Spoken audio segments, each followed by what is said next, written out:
Chapter 19, The Sword and You. The Sword and You. Around the time the morning sun rose, I opened my eyes in my temporary residence. Yaon. Though I call it a temporary dwelling, it has now become a proper living space. Thanks to the fireplace, it's warm, the bed is soft, and the interior is somewhat cozy, like a log cabin. I'm so sleepy.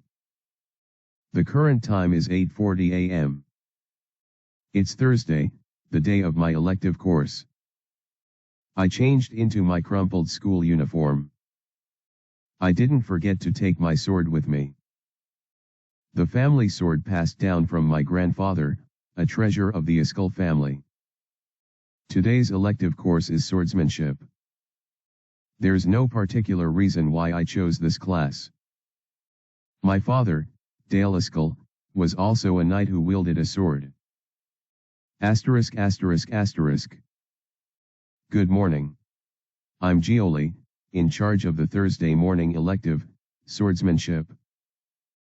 Please take your seats. The location for the swordsmanship class was a regular classroom. There were quite a few seniors. At a glance, about 70. It's said to be the most popular elective, and it seems to be true. First, let me make this clear. I do not teach swordsmanship. You should have already mastered that. Swordsmanship is a class that builds on your base. It's a shame for someone like me who lacks a base, but it's true. At the senior level, it's not about learning something new, but applying what you've learned. So, how much do you all know about swordsmanship? The teacher named Gioli asked the students. Then, someone raised their hand. Swordsmanship not only involves the practice of swordplay but also involves dissecting its elements for study and analysis, and sometimes even creating new techniques. It's Elise again. Why does she always take the same electives? I glanced her way and our eyes met. Elise silently cursed at me with a blank expression. Yes, that's correct. As Elise said, swordsmanship is a discipline that involves practicing and studying swordplay. Gioli looked around at the seniors as she continued. Therefore, a swordsman and a knight are quite different. Really different. Amongst many renowned swordsmen, there are many who are not knights, and there are many knights who do not use swords at all.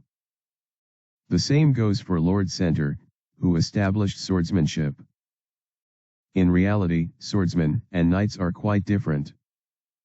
While swordsmen are pure swordsman scholars who devote themselves to swordplay with only a sword and a pen, knights belong to a group who values magic more than swordsmanship. Of course, nearly 50% of knights use swords as their primary weapon. You've all probably heard of this. Swordsmanship passed down through families or dojos. What they call arcane swordsmanship. Gioli spoke seriously. But the term arcane cannot be used lightly. Only the Swordsmanship Association can recognize an arcane. Any arcane not approved by the Swordsmanship Association is a scam. In that regard, there seems to be a descendant of the Arn family here. She pointed to the very back of the classroom. At the mention of the name Arn, my eyes widened, but I deliberately held my breath. The arcane swordsmanship of the Arn family is indeed a 5-star swordsmanship recognized by the Swordsmanship Association. Instead, I slowly looked back. There was a Soliette with a slightly stiff face, flushed red with half the intensity of her hair color. Some might mistake that expression for shyness, but no. It's disgust. Anyway, swordsmanship is not about swinging your sword here and there to create a technique. First, let me demonstrate. Gioli drew her sword. I will use magic. As she infused magic, her blade glowed blue. Like this, if you swing your sword imbued with magic. Lines of magic were drawn in the air. 1 line, 2 lines, 3 lines. These lines of magic mix like this. This is called a stroke. Does anyone know their meaning? A stroke is the smallest unit that constitutes swordsmanship. At least 3 strokes must be connected to form a technique. Of course, it was Elise again. Gioli smiled faintly. That's right. When at least 3 strokes are intricately connected, it becomes a technique, and the technique works like magic. Why, even though you're clearly swinging a sword, lightning falls from the sword, or the sword distorts space, or the swordsmanship itself is too artistic. The purpose of swordsmanship is to create, research, and understand such techniques. Gioli looked at the clock. Not even 20 minutes had passed since the start of the class. Since it's the first class today, let's just swing our swords a bit. Follow me. Asterisk asterisk asterisk. This is the swordsmanship training room. The place Gioli led us to be on the 7th floor of the senior building. Oh. I admired the interior structure. First, the first floor. There are quite a few doors on both sides of the corridor. They all seem to be personal training rooms, and at the end of the corridor, there are several large sparring arenas. Next, the second floor, which you reach by climbing the stairs. A balcony where you can watch the inside of the personal training rooms and the arenas. Today's class is simple. Half of the 70 students, 35, will go into these personal rooms for 30 minutes. Gioli opened the door to a personal room. The students rushed in to look inside. A room with cameras on all sides. The floor is set with dirt, sand, and grass, and a desk, chair, and tablet PC are placed in the corner. 35 of you will deploy any swordsmanship in here. Even the most basic swordsmanship is fine.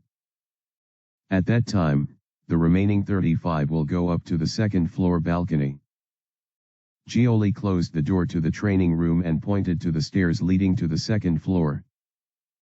You will watch the inside of the training room from the balcony.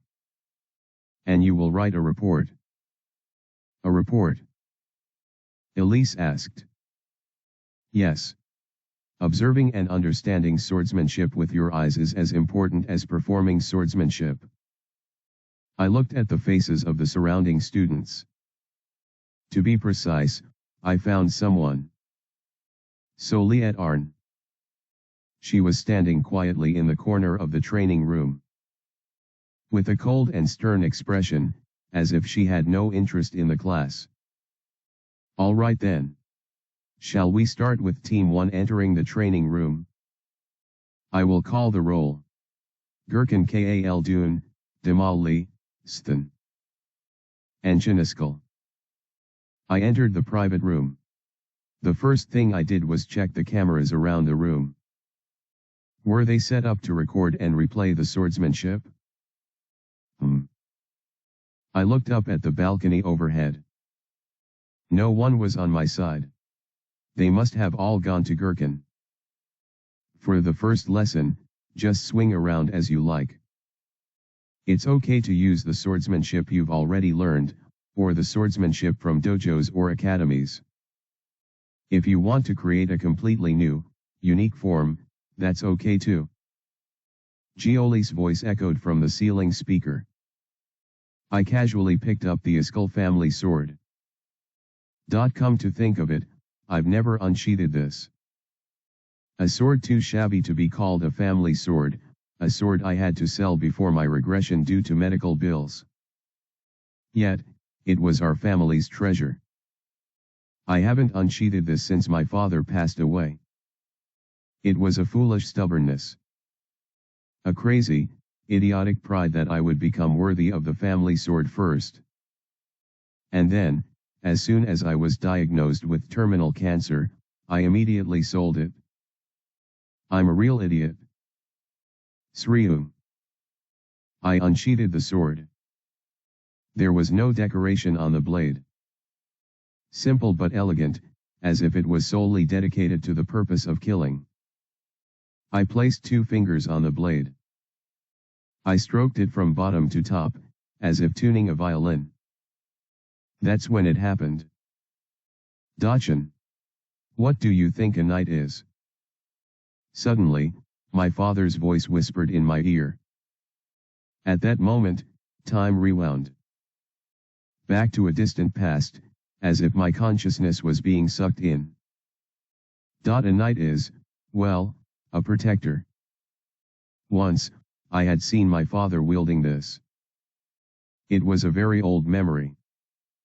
To a mere 4-year-old child, it was the sight of the coolest and strongest person in the world.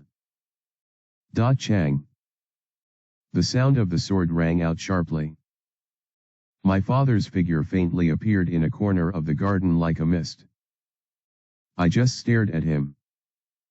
A form, simply put, is a sequence of movements. Horizontal cuts, vertical cuts, thrusts, pull cuts, push cuts, these single-stroke movements add up to form one sequence.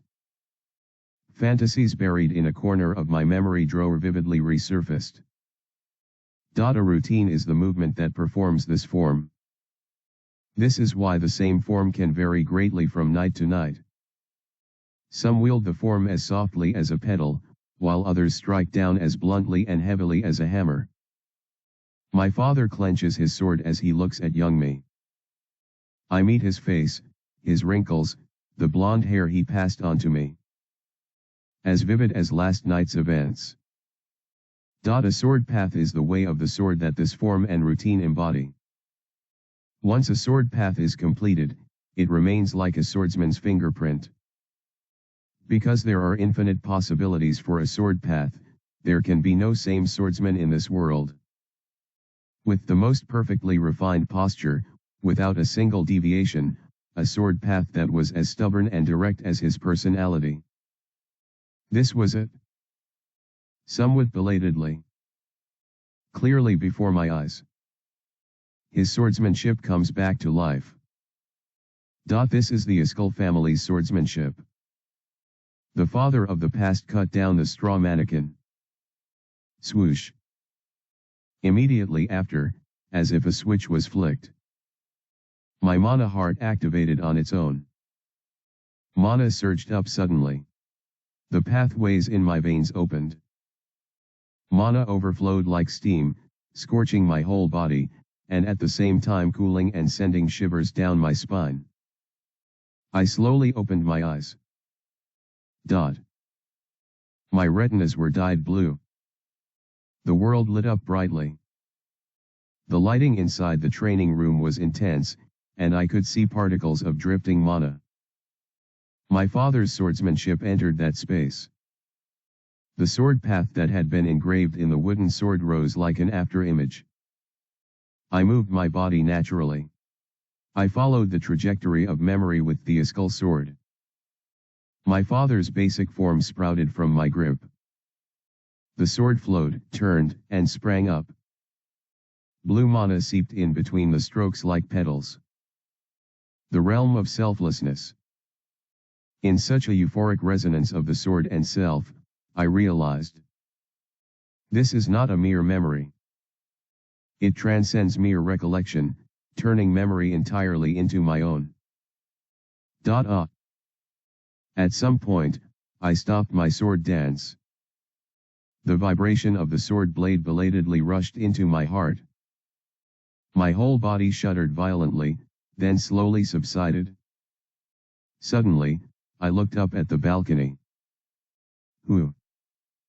For a moment, a presence brushed past and disappeared. It was red hair. Chapter 20, The Sword and You. The Sword and You. Soliet Arn blinked, leaning against the balcony railing. She had just witnessed something intriguing, but she had involuntarily stepped back, fearing eye contact.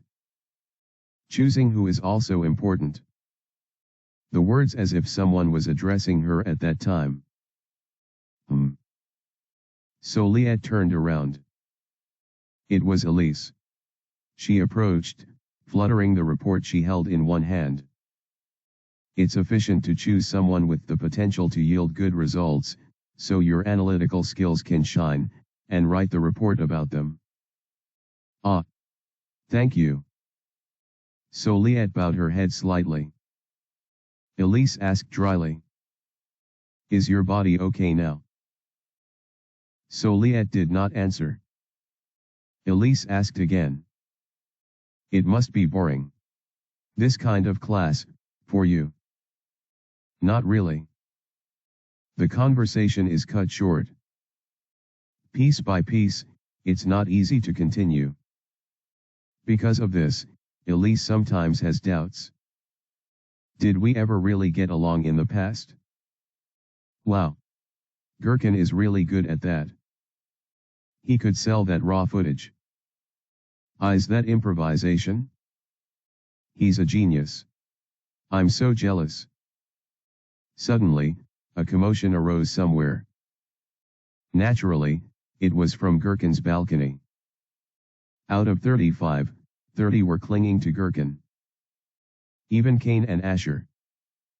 Do you know? Then Soliette asked. Elise turned to look at her. About Gherkin? Yes.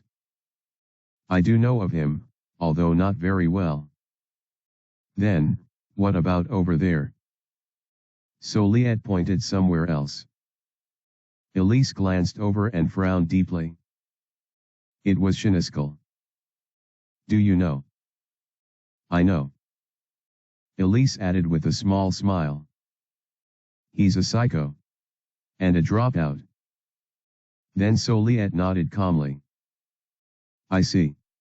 He just performed a sword dance. Sword dance? Elise asked, furrowing her brows. A sword dance refers to the act of unfolding swordsmanship beautifully and smoothly, without pause or hesitation.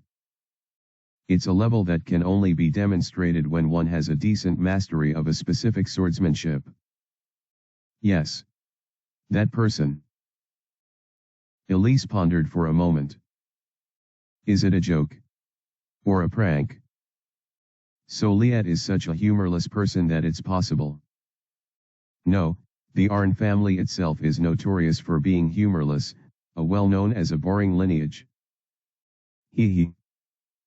Elise forced a laugh. Soliette looked at her with a "why are you laughing" expression. Elise's eyes narrowed. What kind of reaction are you looking for? Reaction? It's true. It was a real sword dance, but it was ordinary. Ordinary. Even the adjective ordinary would be a compliment for Shiniskel's pathetic life. Take a look. Soliette said as she pulled out a gum from her pocket. Video recording. A student ID would do. There's a video room in one corner of the balcony. If you want to watch a specific senior's swordsmanship video, you just tag your student ID and borrow it. Elise pursed her lips. I know. But your name will be left if you watch it. I'll lend you my student ID. Soliette said, while chewing gum. Elise's eyes sank deeply. Ah. I apologize. I'm trying to quit smoking. Fine. Elise, who had lowered her head, smiled faintly again. It was understandable. She, who had been in a major accident, must still have deep scars in her body and mind. I'm going to the smoking room. Soliette slapped something onto Elise's chest. It was a student ID. I don't need it. Without a word in reply, Soliette left, her hand buried in her pocket. Elise gazed down at the balcony. There was Shin, with his yellow buzz cut. Sword dance. It was nonsense, but because it was Soliette's words, she couldn't completely disregard it. Elise looked back at the video recording room behind her. Again, She looked at Soliet's student ID in her hand. Tisk. She clicked her tongue and moved towards the video recording room. There was no particular reason. She was just curious. Not about Chiniskal, but about the truth of Soliet's words. Asterisk asterisk asterisk. You have 5 minutes left. Please work hard until the shift change in 5 minutes. 5 minutes before the shift, in the personal training room. I replayed the video of the swordsmanship I had just reproduced on the tablet on the desk. Not great. A sigh slipped out. Of course, the movements were clean as if refined, but there was no inspiration in my father's swordsmanship. As always, Askal's swordsmanship was utterly ordinary, and so was my father's talent. Even the wooden sword I hold now is ambiguous. The Askal sword is a long sword with a length of 1.5 m, but it's not enough to take advantage of the range. It's only a little longer than an average longsword with just 1.5 m, and it's definitely shorter than a spear. Simply put, it's a colorless, odorless longsword with no special advantages or disadvantages. A sword that resembles my father. Before the regression, I even abandoned this swordsmanship. During my time in the underworld, I didn't have the luxury to choose, I just swung whatever I had. To put it bluntly, Askal's swordsmanship is just a piece of trash that naturally fades and disappears. If it was great in the first place, he wouldn't have been a low-ranking knight. So what? Despite that, I won't abandon this sword. I won't sell it off like before. Askal style. It's a clumsy swordsmanship called style, but I will consider this insufficient and pitiful thing as my root. A tree without roots cannot grow. Let's just change the basics a bit. However, I don't intend to accept the family's basics as they are. To avoid repeating my father's future, to avoid becoming a person like my father. I love and adore my father too much, but I can't respect him. 30 minutes have passed. We will now change shifts. It was time for the shift change. I came out of the training room and went up to the balcony, and the students on the balcony went into the training room to change shifts. Standing on the balcony with a report and pen instead of a sword. There are many people to watch. First of all, Elise. She becomes the president of the university and the magic tower in 10 years, but she is also very talented in swordsmanship. There's no need to mention Cain and Asher, who originally aimed to be knights. Ah. She's starting. Just standing there? Shush. Just watch. But there was a particular spot where people were especially bustling. I headed there too. As expected, it was Soliet Arn. She stood still, clutching her sword. After a while, she swung her sword with a whoosh. A line of magic rippled like a wave. From there, Soliet began to display her swordsmanship. It was a simple formula made up of 7 to 8 strokes, woven like a net, but even that was enough to elicit admiration. Wow! The cheering gallery. There was already a movement as if to draw waiting tickets for the video recording room. However, I somehow fell into deep contemplation. She's definitely different. The Soliet of now and the Soliet of the future are very different. I'm not talking about skill or development. The Soliet here is reluctantly following Arn's swordsmanship. Just like fulfilling a curriculum set by her family. I have a rough idea of Arn's vision swordsmanship. I've faced it directly. To explain it in brief, Arn is largely a link sword. The first sword form, the foundation, is the 8 sword. The second sword form is the Chi fire sword and so on. A total of 11 sword forms complete Arn's vision swordsmanship. For reference, sword forms are somewhere between sword techniques and initial formulas. They are too much like sword techniques to be initial formulas, but they are not complete on their own.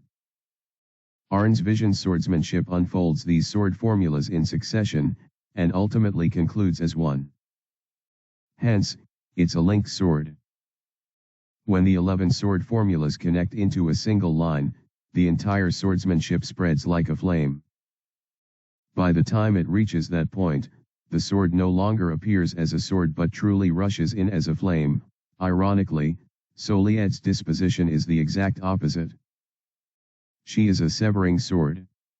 She doesn't adhere to a specific form of swordsmanship, instead, she makes judgments based on her intuition at the moment. This severing sword is common yet rare. It's both a shell and a pearl. An inadequate severing sword is a street thug's knife fight, but a complete severing sword is a gesture of a sage. A severing sword at its peak severs all connections. It destroys swordsmanship and cuts the chain of causality. However, the realm of completion of the severing sword is nearly impossible, and those who can wield it to a reasonable extent can be counted on one hand across the continent. Soliette, in the not-too-distant future, completed such a difficult severing sword. At least, she reached the threshold of the heavenly realm. I still remember the memory of her from that time. Wait. Memory. But, the word memory somehow feels off. I alternately looked at the sword at my waist and the report in my hand. I have no intention of spoiling her future severing sword. Rather, I hope that she in this life does not realize the severing sword. Her severing sword was a disaster born from her despair. It would push her into an abyss and inevitably make her unhappy. The severing sword. In that case, I strangely resonate with it. I'm intrigued. I'm tempted. Greed wells up. Could I possibly incorporate a part of that severing sword into Iskal's swordsmanship? Could I add a little bit of the Soliette from my memory? The Arn family itself is a curse, a sword that was despised, but I can willingly accept that curse. Whoa, did you just see that? Crazy, absolutely crazy. Amidst the resounding exclamations, I quietly turned around. Leaning against the railing with the report in my hand, I fell into a bit of deep thought. Asterisk. After the swordsmanship class ended, Elisa's private residence. A luxury apartment in Edsala, Presidium. Miss, what would you like for a snack? I'm watching my weight. Where do you have any weight to lose? It's too late when you start to gain. Elise answered the maid and looked at her laptop. A video was playing on the laptop. It was a video of Shaniskal according to Soliette performing a sword dance, borrowed from the record room under Soliette's name. Having already seen it once, she rewound it to watch it again and again and again. Elise analyzed it while twirling her pen. I see. She thought she understood to some extent why Soliette had shown interest. First of all, it was a sword dance. According to the dictionary definition of the act of elegantly unfolding any swordsmanship without fault. However, it was not good swordsmanship. It was a textbook that even a lower knight would scoff at. Yet, Shan had mastered the swordsmanship. Not just to a simple extent. Perhaps, he had reached its end. Really? How much effort did it take to master this level of swordsmanship to such a degree of precision and smoothness? How much effort was poured into a bottomless barrel? It was pitiful beyond contempt. Elise closed her laptop. She twisted the corners of her mouth as if to smile. How can he be so foolish? She thought she understood a little why he was so enthusiastic. You put in so much effort. To master such a trivial swordsmanship to this extent, how much effort did you put in? It's a matter of birth. The direction was wrong. The vector setting was incorrect. Shiniskal has no talent. If he truly had talent, he would have shown a spark of brilliance at least once, even while using such low-level swordsmanship. However, Shiniskal merely unfolds his swordsmanship mindlessly. It seemed as if he had converted his remaining time into effort, but what a waste. Effort without talent is wrong. Knight of Libra. Can you really do it like this? Elise, who muttered as if mocking, soon erased the existence of Shin from her mind. Chapter 21, The Sword and You. The Sword and You. Still. I remain in the swordsmanship training room. The class ended a while ago, but I had a bit of work left. 6 straw dummies were placed in the training room. In the middle of them, I closed my eyes, gripping my sword. Now, I attempt to feel the old world. I try to find the memories before my regression. The memory of a certain swordsmanship I saw in the future that no longer exists. The memory of a woman who held vast talent. A story that exists only for me. Although it's a memory that has already faded into oblivion, the notepad that has accompanied my life and experienced my entirety will surely, vividly remember it. The sword that severs. A severing sword. A faint voice permeates my ear. When was this? Above my dark eyelids, a memory before regression surfaces. Rise, Shin. The hand offered to me, who's terribly battered and full of wounds. The gentle smile on her lips. No. I rewound a little more. The hand extended to me is withdrawn, Soliet's voice is rewound, and the view expands again. Numerous corpses lie scattered on the construction site's ground. In the midst of them, Soliet sheathes her sword, takes a few steps back, and then the bodies revive, standing once more. Then, I played the stop. Soliet, calmly stepping in between the killers trying to kill me. Retreat now, and I won't take your lives. The soon-to-be corpses grit their teeth and glare at her. They don't seem to have any intention of backing off. Their determination is commendable. Yes. It's your damn stubbornness that brought this on.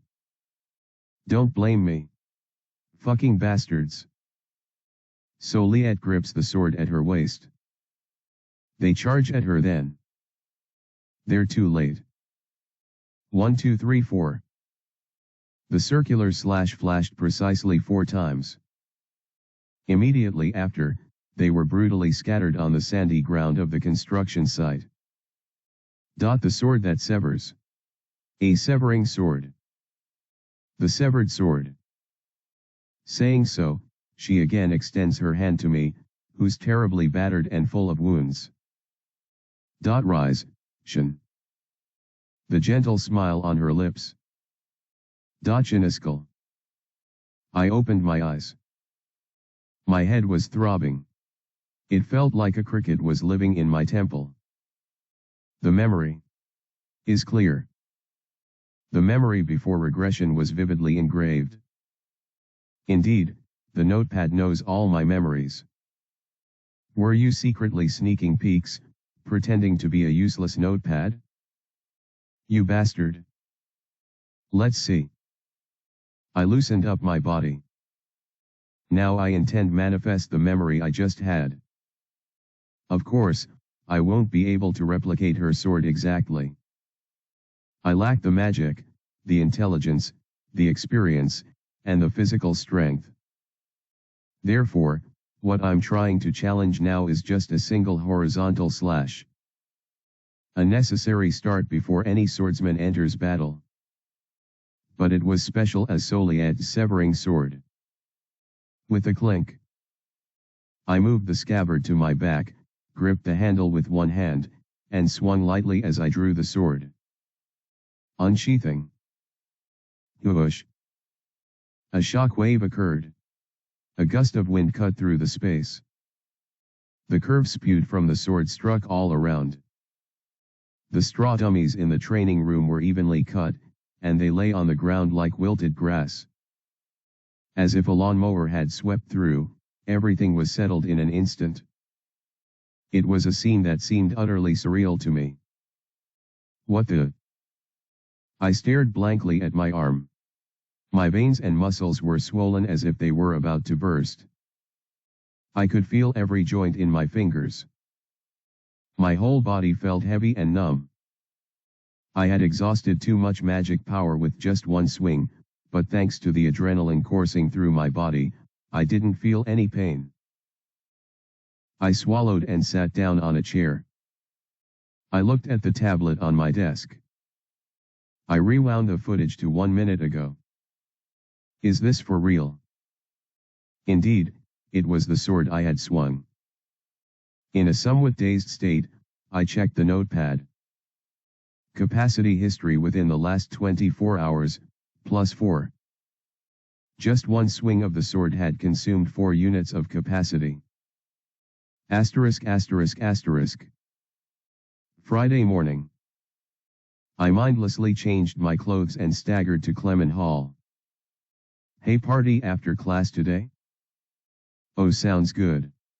Let's have champagne and all. Exactly. We can't do it after the first week. Let's go today. From the back of the hall, the laughter of the wealthy, including Kane and Asher, was irritating. What do these greenhorns know about champagne? Must be nice. I sat down in the available seat. Hey? Guys, the results from yesterday are out. Check the College Board app. A kind male student announced the release of the grades.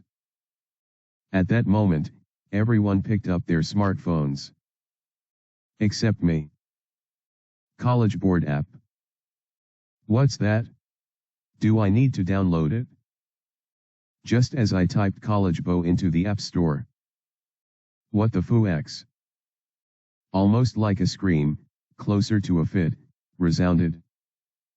Clement Hall shook. I glanced over. Oh no, foo-8. Why did I get a 0? A bear-like figure was throwing a fit as if he had been tossed. I smirked satisfactorily. Well, it seemed like my sniping was successful. It's a shame that he wasn't my primary target, but his reaction was entertaining enough. Wow, I'm going crazy. I watched with interest, as if watching a movie. Which son of a bitch stole it? No, this is fooing unbelievable. At that moment, he turned around abruptly. Our eyes met. I raised an eyebrow and said nonchalantly. It wasn't me. Who said it was you, dumbass? You don't even know what a magic formula is, you gold medalist. Ah, Fouquet, who the hell is it? Kane stomped around like a raging gorilla. I barely held back my laughter and finished installing the College Board app. Monocode. It turned out to be the senior stamp engraved on my student ID. I scanned it with my smartphone camera. Prism disassembly, 1 CP paper bird observation, 0 CP, 3.5 CP. Ah, Fouquet. Fouquet. Fouquet. Kane was still causing a scene, but something was strange. Why do I have 3.5 points? Wasn't the maximum score for the second period 3 points? Ah, right, fuck. Some bastard must have copied mine and submitted it. Did I get 0 because we tied? Really, fuck, who the hell dash? But now, his raging antics were starting to get on my nerves. The big guy kept moving around, making a racket. fiddling with my phone and muttered. Seems like the gorilla has a rag in its mouth. Fuck. What did you just say? Wow, he has sharp ears. I looked at Kane. His face was practically a volcano. He was grinding his teeth as he glared at me. What did you just say? Fucking, shin. I nodded my head and gladly responded. Do you have a rag in your mouth? Then, Clement Hall fell silent. Everyone looked at me with shocked faces, and the guys around me quickly moved away.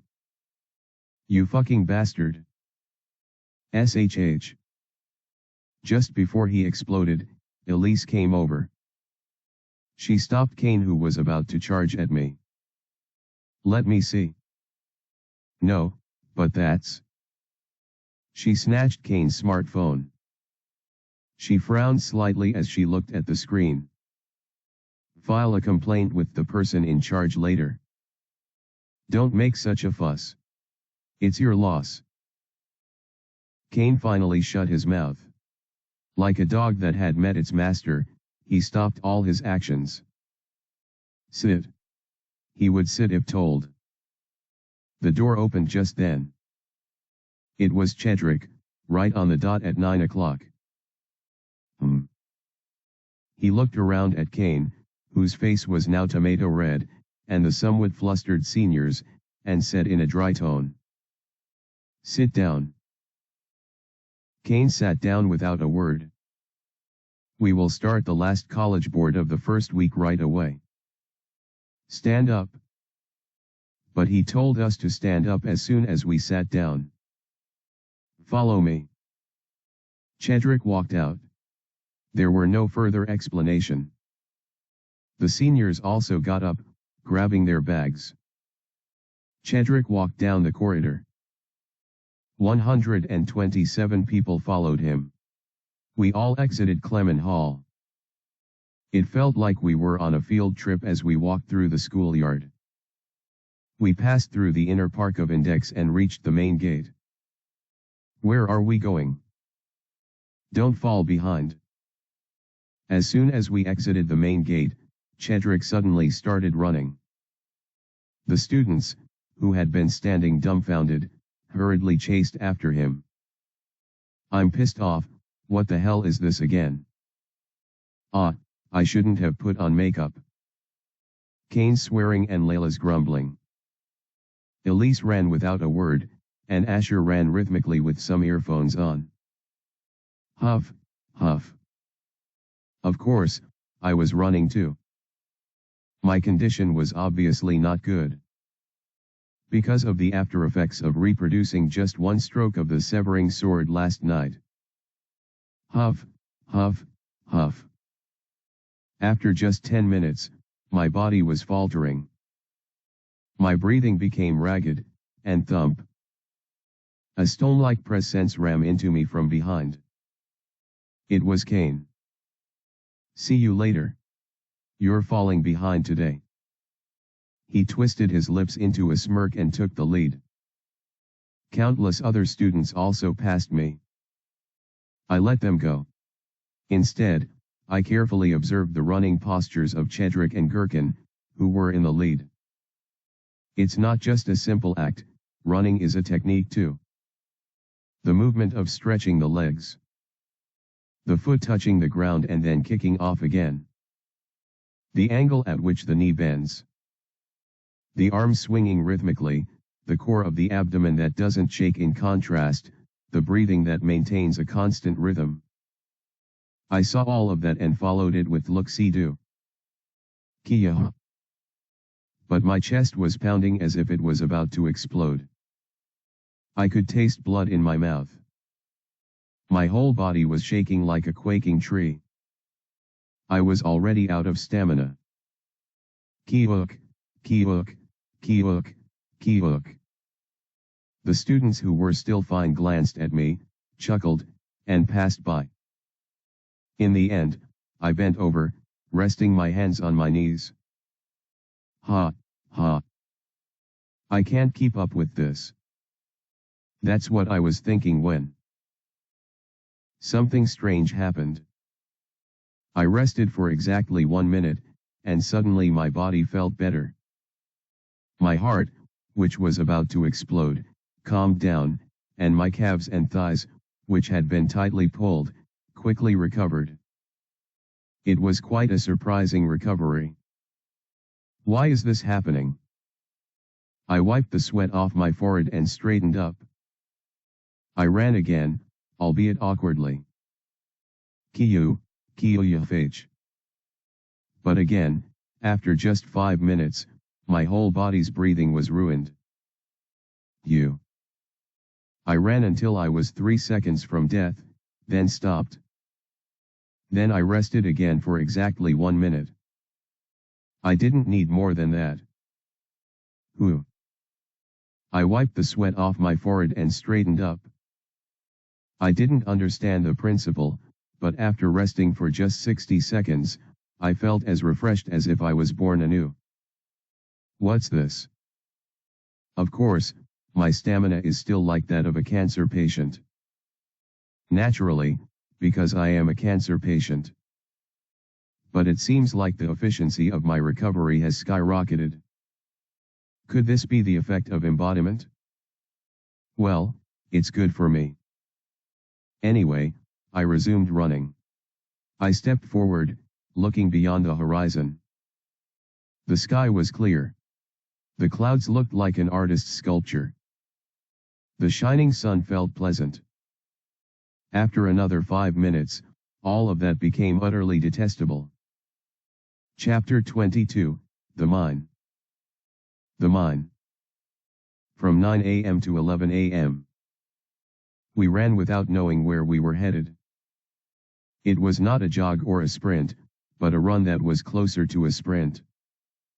Everyone was drenched in sweat. Some students complained of muscle pain. I ran for 5 minutes and rested for 1. I felt like I was going to die, but fortunately, I didn't. Even though I was panting like a fish dragged out of the mud, I recovered quickly after a short rest. Stop. At exactly 11:20 a.m., Chedrick stopped. Finally, we had arrived at our damnably distant destination. Line up in the order you arrived. I was in the top 90%. Around 110th out of 127. I quickly spotted the back of Soliette Arn's head. As expected, she was at the front. Ugh. I don't want to live. Just kill me. In contrast, Layla was right in front of me.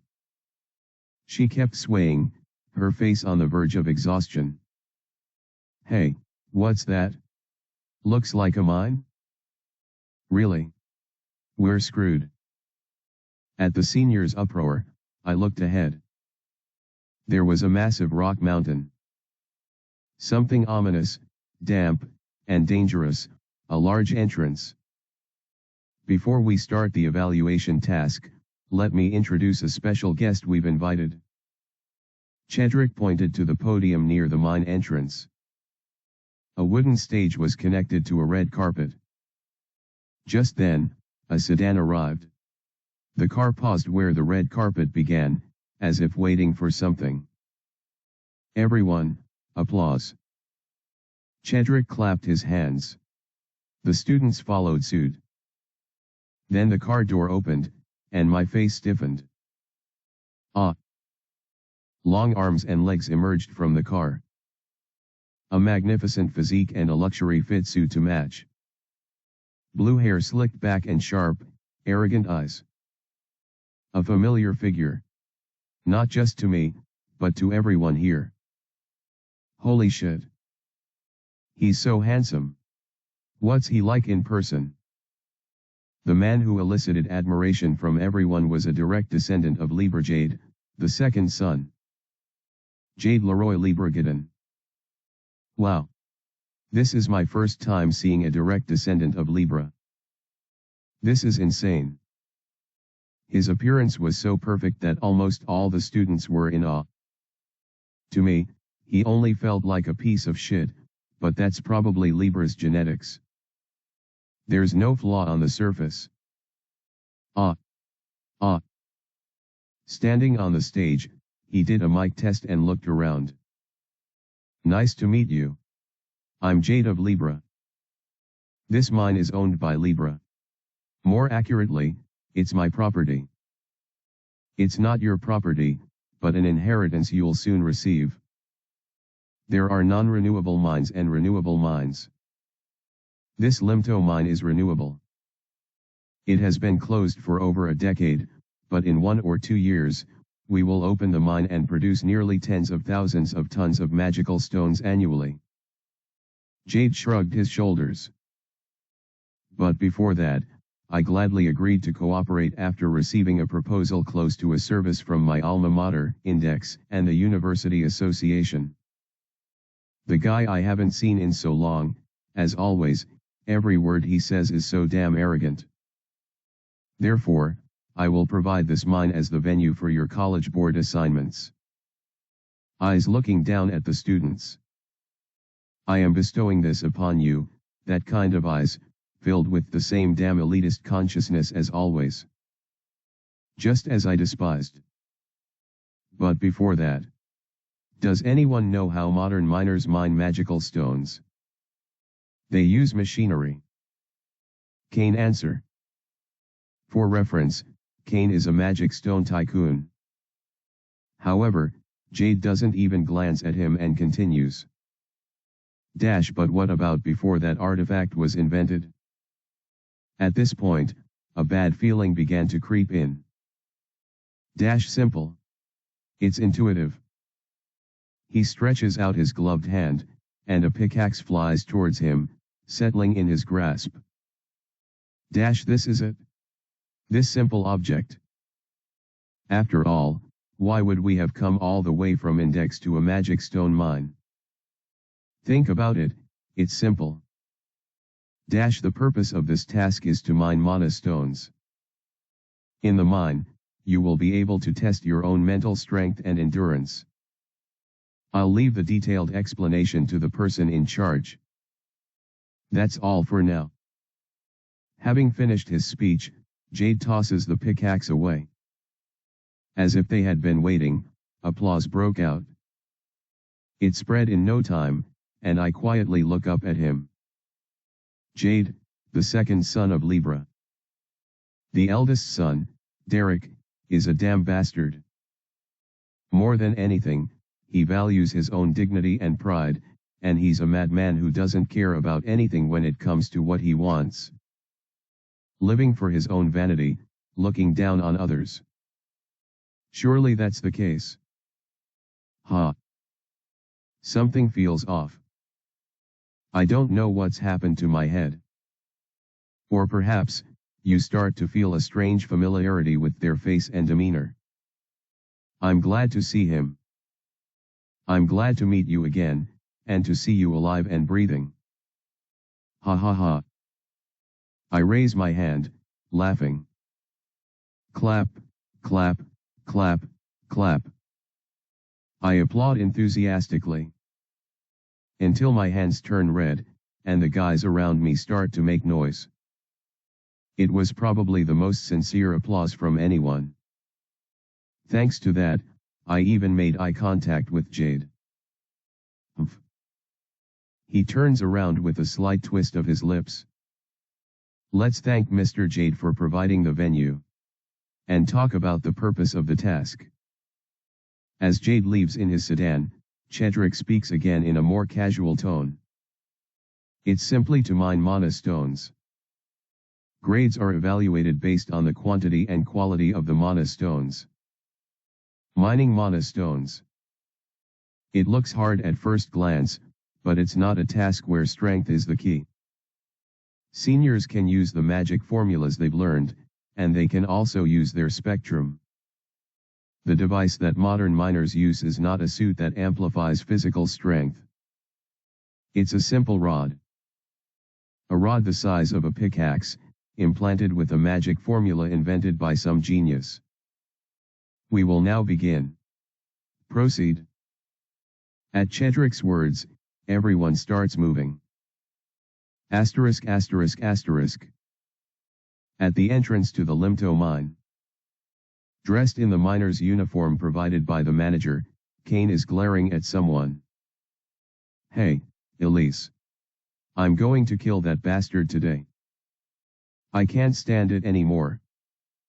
Of course, it's Shiniskal. The guy who's just standing there yawning. Elise asks calmly. How are you going to do it? It's a mine, right? There's no cameras or anything inside. Won't it be a hassle? So, just let it go? Didn't you see that bastard disrespecting me? Kane frowns. Elise raises an eyebrow and says. It's a mine, right? Won't he just get lost or something? But still dash. Kane tries to argue back but stops. He smiles as if he's thought of something. Okay. I see what you mean. Just then, the mine manager shouts out loud. All right. We're about to enter soon. Please put the mana stones in the duffel bags we've distributed. If you're worried about damaging your smartphones, just leave them behind. We'll keep them safe for you. Asterisk asterisk asterisk. It's dark and humid. Heat clings to my skin. Sticky substances smear on me, and the sweat pooling within the miner's clothes feels like mud. It's uncomfortable and shitty, but I'm used to this extent. To be honest, I have an abundance of mining experience. It brings back old memories. I walk down the mine tunnel. It's one of the many branching paths in the tunnel designated by the manager, like some kind of ant nest. So many narrow, winding paths. Oh. Walking further, I noticed a stone wall in front. It looks like a regular dead end, but the rails at my feet suggest that it was once a passageway. The rails seem swallowed by the wall. Evidence of a reclaimed mine. This is where I begin my work. Let's see. Finding mana stones in the mines is simple. Trust your eyes or intuition. You just need to sense the mana within the wall, but I have a much more efficient method. SZX 9500. A high-end artifact worth 300,000 Ren, stored in the... With my eyes open, I activated it. The world shifted. Every part of my vision was magically inverted. The flow of mana within the wall, the mana veins, like tree branches, imprinted on my retina. But mana stones are not branches, they are chunks. So, if I look a little more closely at the wall, I can see clumps coalescing between the spiderweb like mana veins. That's the core of the mana stones. Thud. I drove my pickaxe into it. Crunch. Part of the wall crumbled like a cookie. The mana stones was mixed in with the debris. It's similar to hunting golems. If you can find and destroy the core, mining mana stones becomes this easy. At this rate dash. Boom. Suddenly, a loud noise echoed. A gale rushed from behind me. My ears rang.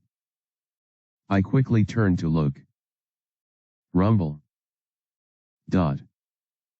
The ceiling of the tunnel I had walked through had collapsed. I looked forward again. Of course, it was a dead end. I looked back again. The tunnel was completely blocked. I let out a hollow laugh. I muttered, the pickaxe slung over my shoulder. Which son of a bitch is it? Asterisk asterisk asterisk. Rumble. Looking at the blocked tunnel, Asher stretched comfortably.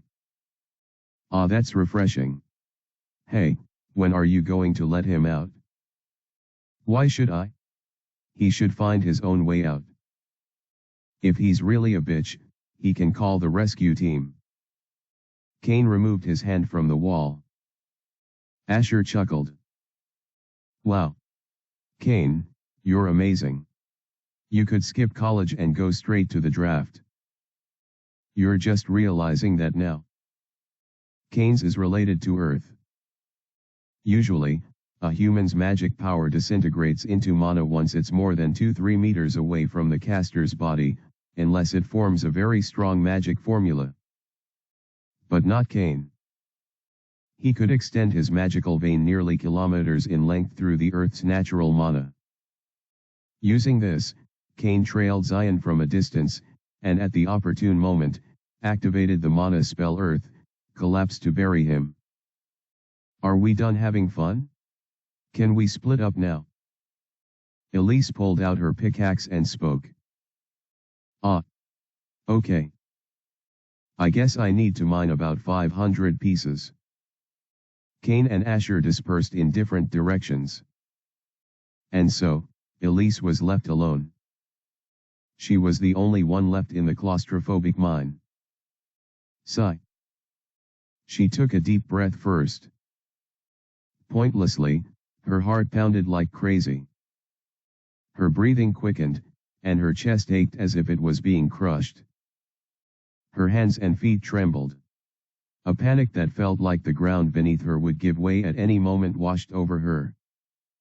Elise hated confined spaces. She hated being alone. To an unbearable extent. In fact, this was her illness. The diagnosis was post-traumatic stress disorder. What trauma caused it, she didn't know. Whether she had forgotten, or it had been forgotten, or someone had erased it. But the fact that she had been trapped alone was engraved as a definite trauma in Elise, and it was still tormenting her. Sigh. Of course, she had already prepared for such a situation. Elise unzipped her messenger bag. She pulled out a rabbit doll and infused it with magic. Then the rabbit perked up its ears.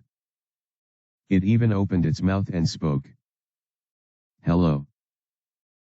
It was a 30,000 Ren magic formula, magic, cookie, purchased from an auction. A work of doll magic artisan Kunna, implementing this formula implants an artificial intelligence named Cookie into the doll. Mining magic stones is simple. Elise spoke to Cookie while activating her magic body. First, strike with the pickaxe. Thud. The pickaxe was embedded in the wall. Then radiate man.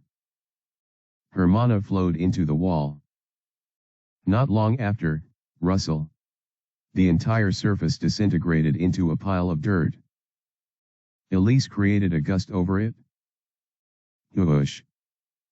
The light dust particles all dispersed, leaving only the heavy chunks of magic stones. Easy, right? Hello. The rabbit responded. Elise smiled faintly. The suffocating feeling that had choked her had disappeared before she knew it. That's when it happened. Dash. A roaring sound echoed. At the same time, the ground beneath her disappeared. Her body's balance twisted. She didn't even have time to react. It was